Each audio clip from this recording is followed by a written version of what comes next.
Hello दोस्तों, आप सभी का हमारे चैनल स्टडी रूप एजुकेशन में स्वागत है। आज की इस वीडियो में हम छत्तीसगढ़ शिक्षक भर्ती के लिए एक महत्वपूर्ण टॉपिक सर्वनाम के बारे में पढ़ेंगे।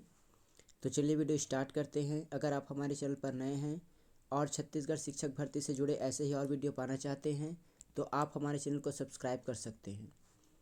चलिए देखते हैं सर्वनाम किसे कहते हैं, और इस वीडियो में हम जानेंगे कि सर्वनाम के कितने भेद होते हैं और इसकी पहचान आप किस प्रकार करोगे। सर्वनाम संज्ञा के स्थान पर प्रयुक्त होते हैं। ऐसे शब्दों को सर्वनाम कहा जाता है, जैसे मैं, तुम, हम, आप आदि शब्द सर्वनाम होते हैं। संज्ञा अर्थात किसी का नाम, जैसे अगर आप उदाहरण लो तो रमेश एक प्रकार का नाम है। अगर रमेश के स्थान पर अगर हम किसी शब्द को प्रयोग करेंगे, जैसे मैं या वह या तुम, तो सर्वनाम के अंतर्गत आएंगे। यह सर्वनाम का प्रयोग है संज्ञा के स्थान पर।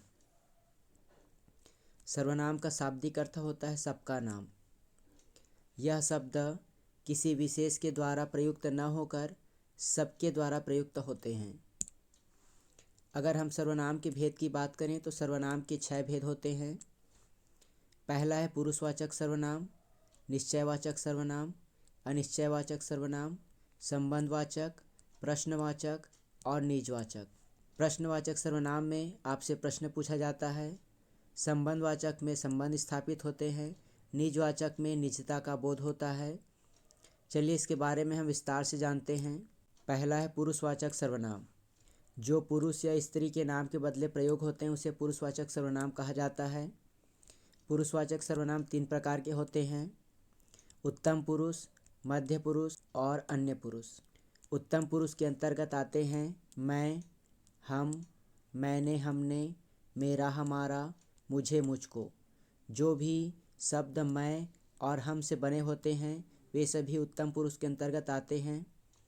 वहीं मध्यम पुरुष के अंतर्गत तुम, तुमने, तुझे, तूने, तुम्हें, तुमको, आपको, आपने ये सभी शब्द आते हैं।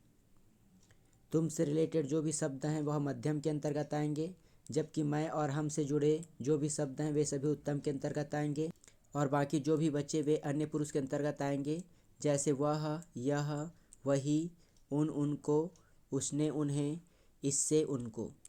तो ये सभी अन्य पुरुष के अंतर्गत आएंगे। अगला है निश्चयवाचक सर्वनाम। निकट या दूर के व्यक्ति या वस्तु का निश्चयात्मक संकेत जिन शब्दों के द्वारा व्यक्त किया जाता है उसे निश्चयवाचक सर्वनाम कहते हैं। निश्चयवाचक सर्वनाम का केवल आपको उदाहरण को याद करना है।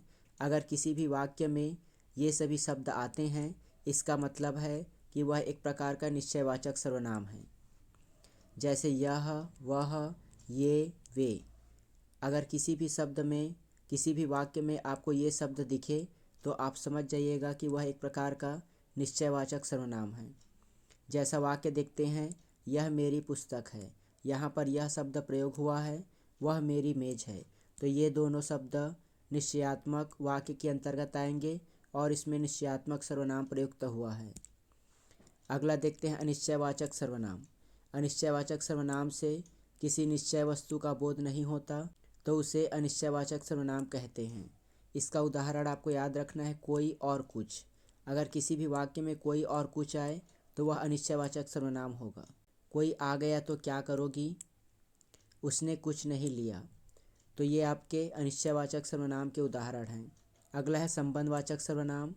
जिन सर्वनामों से किसी दूसरे सर्वनाम से संबंध स्थापित किया जाता है तो उसे संबंधवाचक सर्वनाम कहते हैं, जैसे जो, सो। यह संबंधवाचक सर्वनाम का उदाहरण है। जो आया है सो जाएगा। यहाँ पर जो और सो का प्रयोग हुआ है, इस कारण यह संबंधवाचक सर्वनाम होगा। अगला है प्रश्नवाचक सर्वनाम। प्रश्न करने के लिए प्रयुक्त होने वाले सर्वनाम शब्दों को प्रश्नवाचक सर्वनाम कहा जाता है। यहाँ पर जो भी सर्वनाम के माध्यम से अगर आपसे प्रश्न करा तो वह प्रश्नवाचक सर्वनाम के अंतर्गत आएगा। उदाहरण देखते हैं, कौन, क्या। यहाँ पर दिया गया है कौन आया था, वह क्या कह रहा था। तो यह प्रश्नवाचक सर्वनाम होगा। अगला है निजवाचक सर्वनाम।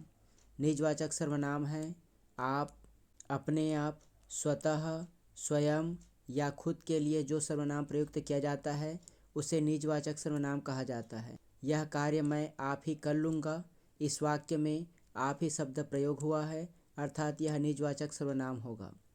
तो ये हुआ सर्वनाम और उसके भेद।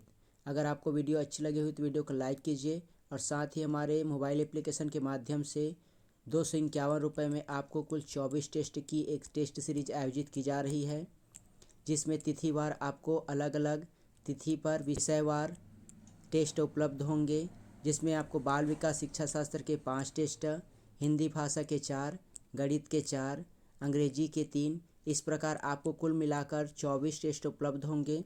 हमारे मोबाइल एप्लीकेशन की लिंक नीचे डिस्क्रिप्शन बॉक्स में दी गई है, जहां पर जाकर आप हमारे ऐप को डाउनलोड कर सकते हैं और साथ ही हमारे ऐप पर फ्री टेस्ट भी उपलब्ध हैं, जिसे आप दे सकते हैं।